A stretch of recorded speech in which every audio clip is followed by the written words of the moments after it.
I'm gonna show you how to stop or disable Firefox from asking to save your password.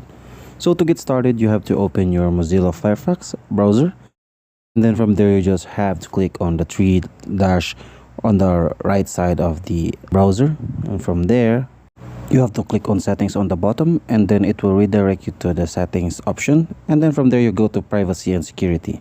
And then once you're there, you just have to scroll down and locate the passwords, and from here I already disabled mine, so to disable or enable it, just click check.